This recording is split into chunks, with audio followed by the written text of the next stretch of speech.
For the morning edition, Wednesday, July 19th, 2017. On the way to the day job in the Nissan Leaf, the non-emission producing, incredible commuter vehicle that is saving Marisa and I tons of money every month. This was part of our activity in our Money is War, program. And I like it. It's working. I mean, it requires a little bit more creative planning on who gets what car what day in case I've got to go just a little bit farther for a bike race or something like that. But so far it's worked out. We haven't had to rent a car for a day, which is something we had talked about before we bought it. We said, well, if we only have to do it a few times, during a year, then we're still way money ahead. And that's true, right? I mean, at $265 a month saved on gasoline out of the F-150 alone versus 18 or 9, it was 18 and change. I calculated to charge this Leaf for a month at the home. We're killing it. So, and that's just, one activity. So, multiple threads of improvement is what I recommend, of course, and I'm sure you're working on it, and I'm sure you've got great ideas. I'd love to hear from you on what you are doing to improve your financial outcome. So, money is war. Are robber barons good or bad? And maybe that sounds like a ludicrous question. Depending on where you're coming from, it's hard to imagine that you would say, oh yeah, they're good, even if you voted for Trump. But if you didn't, obviously you could go, oh yeah, they're bad, they're really bad, robber barons, evil. But, that's a discussion I want to have. I don't want to live with labels, like I've said. And this is the first live show. I just tested live yesterday. Hopefully I'm not publishing to all my channels. I'm just wanting to stay right on Spreaker for now until I get the hang of this a little bit better. Got to figure out how to get the cool intro and outro music blended in if I go live. Somehow Sam Cedar at the Majority Report pulls it off, etc., and others. So I got to figure it out. I saw how to do the intro. I don't know how to do the outro. So maybe you just have to have it sitting next to you and you pump it in. But I'm driving, so where's my sound studio going to go?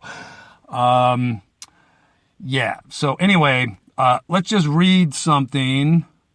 I asked Google the history of robber barons, and it came back and said, a noble who robbed travelers passing through his lands, a ruthlessly powerful U.S. capitalist or industrialist of the late 19th century, i.e. late 1800s, considered to have become wealthy by exploiting natural resources, corrupting legislators, or other unethical means. Cool. Okay, more modern, starting in, say, the 1920s and 30s, robber barons have last names like Mellon, Scaife, Koch, and I left out one, and let's see if I can get into that real quick here in my email that I sent to myself. But in any case, so what's the point of even asking the question, were robber barons? No, that's it. Mellon, Scaife, Koch, and the Koch brothers. So Fred Koch was Charles and David's father, and he got the ball rolling there. I forgot Scaife's first name and which Mellon we were talking about, but, do your own research there, and I can be more explicit later on. The point is, we're talking about people who use their massive financial leverage to influence the state of affairs, where, they're living, where they're making money, etc., right? So when you hear a politician say, well, we've got national interests in Thailand or wherever we're going to launch our next war, that's the kind of thing that I'm talking about. The reach extends all the way to, perceived interests as well as actual or more, relevant and, I guess, legitimate interests. I'll go so far as to say. So let's just take the easy course first and start criticizing what we've observed of the ultra wealthy over time. So the ultra wealthy as a class. Now, obviously, any generalization is forced to fail due to it being a generalization. It's not going to work. In every case, there are exceptions. My wife, the wonderful Marisa, is fond of criticizing me and saying, "You hate rich people." I don't hate rich people. I hate bad behavior. And power corrupts, and absolute power corrupts absolutely. So it's human to fail when you're offered the opportunity to do so. So just because you have a lot of money doesn't mean that you have great character or that you will have great character on a consistent basis. It just means that you're really good at making money. And whether it was through skill, luck, the combination thereof, you inherited it, whatever. So anyway, the easy thing to do is to look at how the wealthy have attempted to corrupt politicians and have worked to create business environments that are exceedingly favorable to them, which includes managing the income of others who help them become rich by working with them / for them. And I'm absolutely opposed to working for people anymore. Unfortunately, I am still in that position. However, I'm choosing to adopt the mindset of working with so that I create the right, mental landscape for myself. Working with would indicate that you have a greater, back and forth, input, output, negotiating level of relationship. But typically when you're working for a corporation in the United States at any rate, there isn't that much negotiation going on. You negotiate prior to taking the position, and periodically, if you can hit a home run or if you notice that you have the right kind of support because you're consistently good or the company's flush and just feeling it for a minute, whatever, you can negotiate, a raise, you can earn a promotion or not. And, there's some of the boundaries, right, that exist, right? Or you can change jobs, right? But then you're still working for somebody. So the working with people means you have customers. So if you only have one customer, they have this extraordinary leverage in your life and they know it and they use it. So the cost of your healthcare continues to go up because your benefits become less and less advantageous for one. I mean, this is a real common case that's easy to point to in corporations. Benefits continue to diminish in scale. There are a few companies offering tremendous benefits and, paying higher wages, and they are attracting some extraordinary talent. That said, it's, debatable whether those people are actually receiving their true value, right? But they're accepting what they're offered there, and, there they are. So, corruption. You can't corrupt the honest.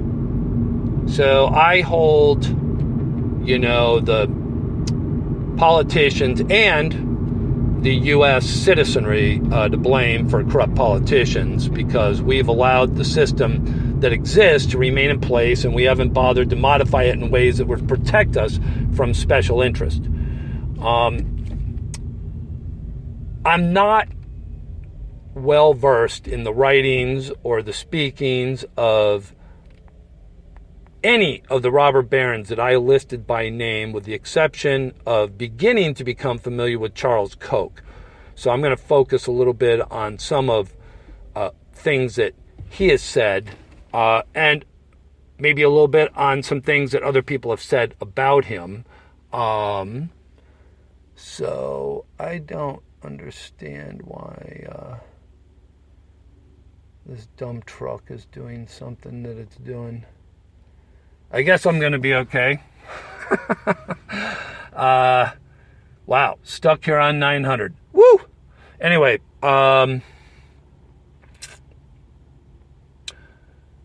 so peddling of special interest is a really old story, and, you know, I have previously mentioned, and probably in some unpublished episodes, because I wasn't doing live, and it takes a lot of time to go back and listen to it and see all your mistakes. But if you go live, you just have to live with them. So that's what I'm doing today. I'm living with the mistakes. And it's probably a great plan, right? I mean, you got it. Time is precious. You only have so much of it. So, politicians cater to voters and then listen to money. And that's a standard practice. And special interest, including, you know, many of the robber barons over time have, you know, existed in that fashion. So that's very easy to track, you know, all the way back to the railroads and all the way up to the tech giants who are, you know, receiving massive government, you know, programs for security and military related, you know, activities from, you know, the technological standpoint, the computer technological standpoint, computers and networks, and all of the gadgets and programs that go along with that, related to, you know, running, you know, fighter planes to, you know, snooping on the adversary. So, all is not as it seems. People that present themselves as trying to look like an old liberal really aren't.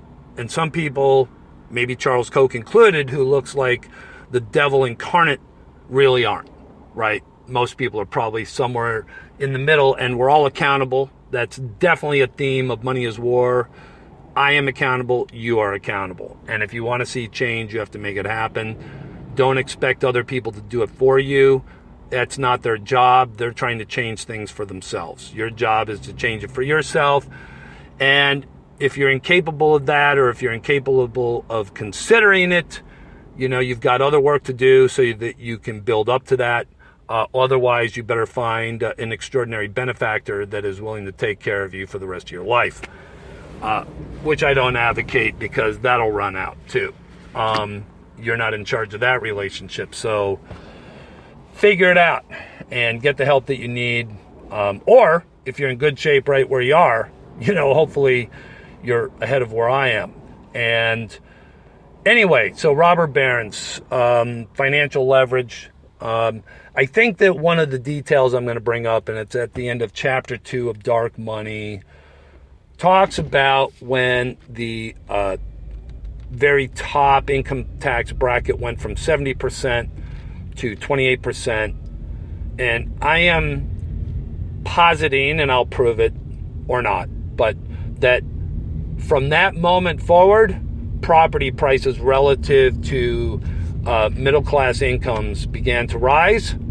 And of course, wages began to flatten. At that very moment, the income disparity gap was initiated and has been widening ever since. So there's some research for me, something that might be interesting to you to look at, and that was somewhere around the late 60s, early 70s, where that income tax change occurred. So I'm not sure what the right answer on income tax is. Brief note on that. Have to do some math. We have to be able to support our existing infrastructure while we transition to wherever we're going. You know, less government, more government. But the funny thing about people talking about less government and more government is that it's really not less and more, it's what kind. So typically, Republicans have said they want smaller government, but it equals bigger military, which is not smaller government. And the Democrats say that we need to have a social safety net, which of course I agree with. And that equals more programs that are designed to protect people, and sure, sometimes they're exploited, but so is the military contracts. I mean, please. Wealth redistribution is the oldest game in the books, besides, hitting the other guy over the head with a rock to take what he's got, right? You didn't need money back in the day because it was just, I've got a spear, you've got a rock, I'm going to win, you better drop what you got because I'm taking it. So civilization is supposed to produce, slightly better behavior than that, and that's the only utility I can see in money, actually, is that, it prevents some violence. But money still is war, right? I mean, we see that very easily, that there is a one-to-one, correlation between, ooh, boy, that was a bad bump for this little car. A one-to-one correlation between money and violence. And the violence can be social or it can be actual militaristic. All right, so I've kind of been all over the place, which is normal. And let's talk about what the good of the robber barons might be. And that's the reason for this show today, is because the thought occurred to me. Could Charles Koch be a good guy? Could this all be a heavenly conspiracy?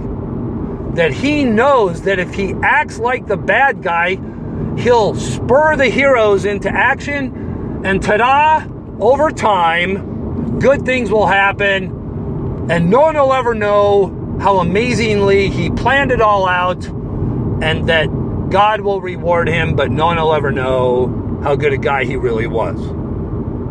Maybe. You have to believe that there are people acting in anonymity for the good of as many people as they can, because we know it's happened before. You've seen it at some point, in some level. Someone brought stuff to the PTA meeting that they weren't asked to bring at their own expense, never asked for compensation, and didn't even bother to tell anybody. They brought it in, set it on the table. You came to find out accidentally. From small examples to large. Now, I don't know if it's true. It could be. It's a fine story. And it sure makes Charles look better than some people want to make him look.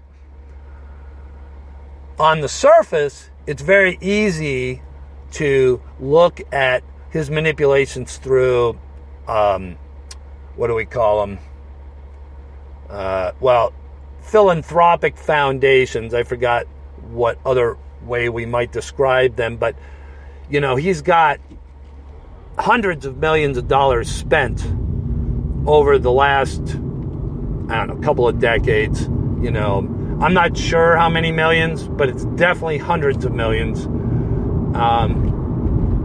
spent in helping to launch, fund, and manage, right? I mean, he's real heavy thumb on the scale kind of guy, right? Hand on the wheel, very strong management, down in the weeds, mentality. And because he wants certain things from his investment. So he's driving for very specific objectives. Some of those objectives he doesn't state.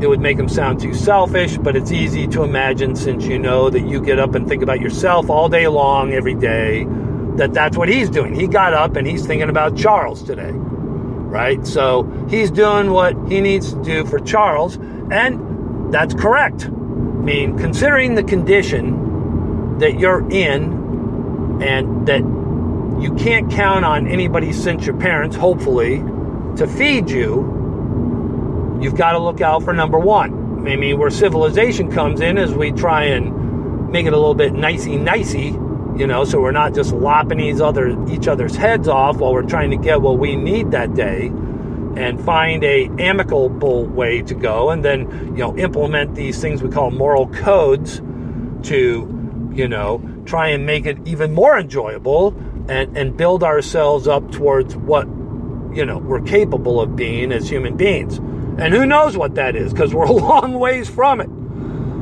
So we're still talking about how money is war. We're a long ways from the top. But Money is War actually believes that is going in that direction if enough of us become economic pioneers and actually fulfill part of what Charles Koch at least presents through his discussions, what he says.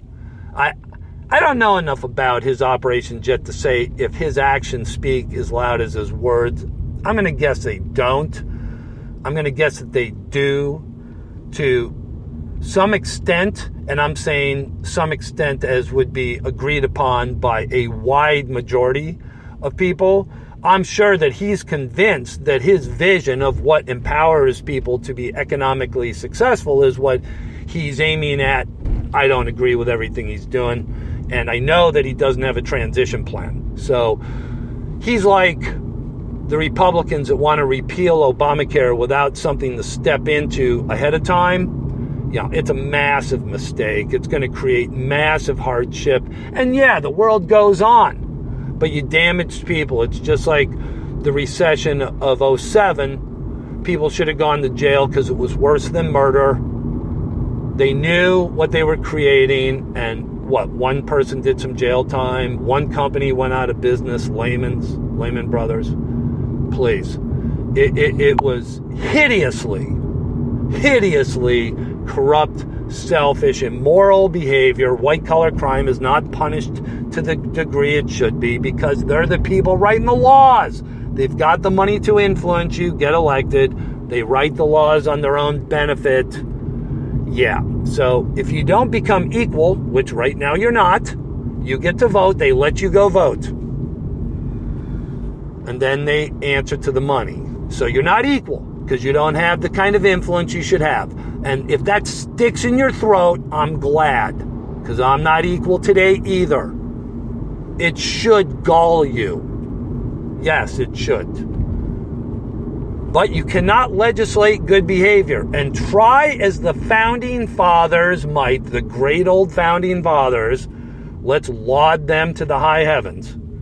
Let's remember that the reason for fighting and dying was twofold. But the people that organized the war were mostly interested in their money, not their religion.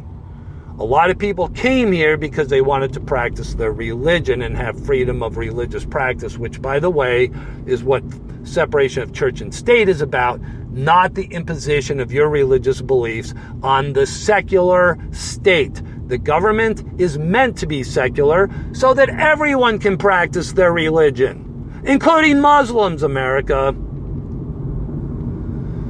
Oh, wow.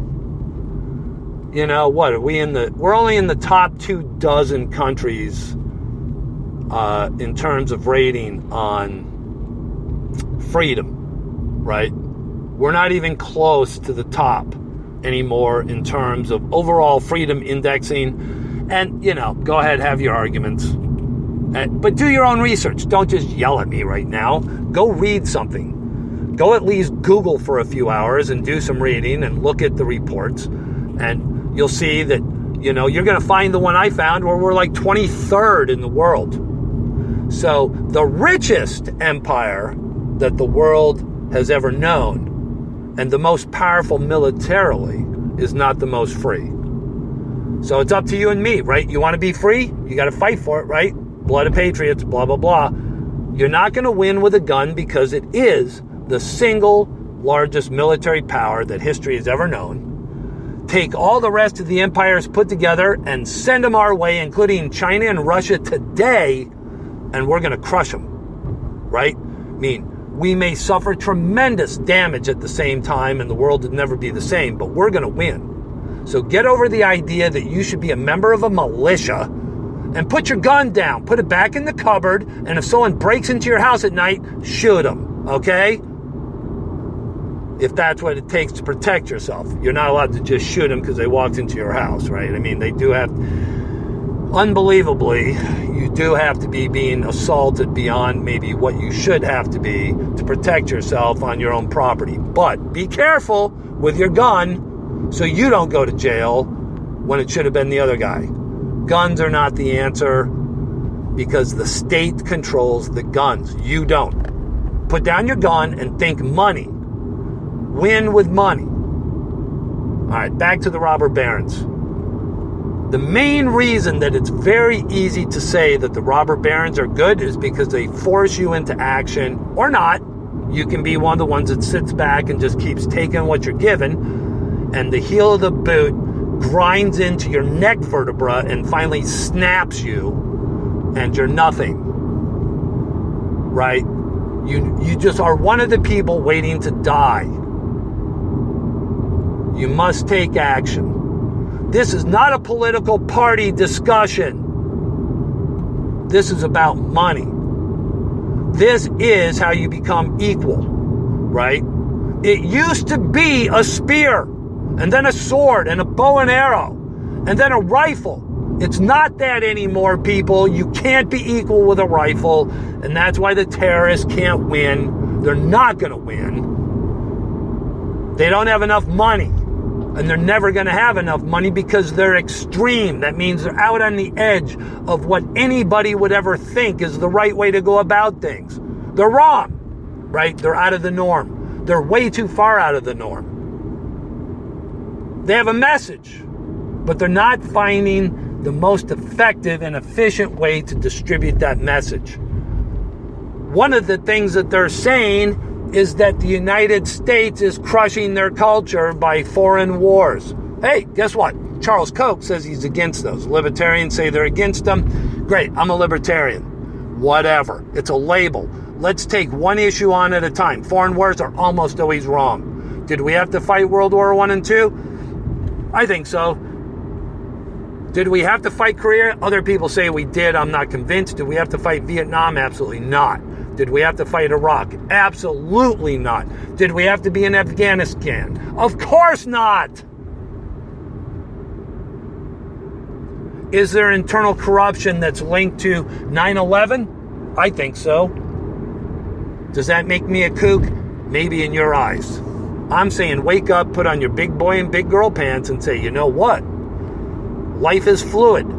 If you think that you've got a statically protected environment around you, just look at the changes that have happened in this country that was supposed to be protecting everybody. Life, liberty, and the pursuit of happiness. Black people weren't protected.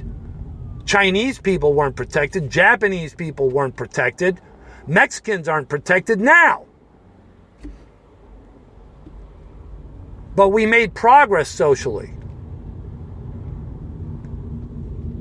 We aren't done. We're a long ways from done. There's a lot of good in our country. We've done a lot of great things as a people. But I'm telling you that you need to grow up as a people, not you in particular. Maybe you're just fine. Maybe you're a millionaire. Maybe you are an equal. I don't know why you're listening to me. You know everything I know, right? Maybe not. But you knew enough to make a bunch of money and to get what you needed to get. Now, if you're like Charles Koch says he is, then you have a vision. If you're still listening and you're a millionaire, you have a vision and you want to enact it. And you're hoping that I might say something that's worth your time so you can go out and do something. Well, look, if you're a millionaire, you've got some time on your hands to figure this out and you're smart enough to do so, I suggest that you give me a call and send me an email at kevin@moneyiswar.com and give me some of your ideas and we'll talk about them. I'll bring them up. Hey, you could be on the show and help other people implement some of these things that you've got. And I don't care what political bent you think you have. I'm about issues, so don't think I want to talk about your politics. I want to talk about your solutions. I don't care if you voted Republican. I could care less. I don't care if you voted for Democrats. I'm never voting for somebody I don't believe in ever again. So right now, the only person that was actually on the ticket that I would have voted for, I would have voted for Gary Johnson. Would have been, a vote cast into the bit bucket, but I would have felt good about myself. I don't know enough about him yet to say I agree on everything, but man, he makes a lot more sense than Trump or Clinton, right? I mean, yeah, makes a lot more sense, right? Got a lot more on the ball, and that's what I would have done. You know, I may just have to write myself in, or, you know, my brother or somebody. I mean, if there's no one on the tickets, you know, that is worth voting for. I guess I could have voted for Jill Stein ahead of Trump and Clinton. I know even less about her. She was even less electable. And I don't know about her, you know, solutions. And I become a little bit disenchanted with Sanders because I don't know that he actually knows how to manage the money well enough. I don't think he's a problem any more than Trump.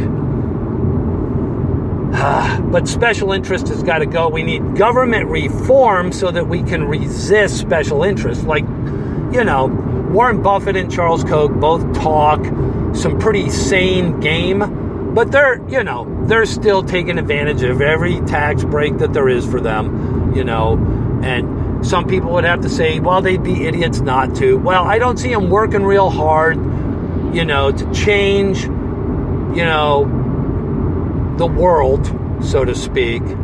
To me, it looks like they're either ignoring, you know, the need for change because the way things are is working for them, or they're actually trying to make it easier for them to continue with what they want to do, which isn't necessarily a good thing overall.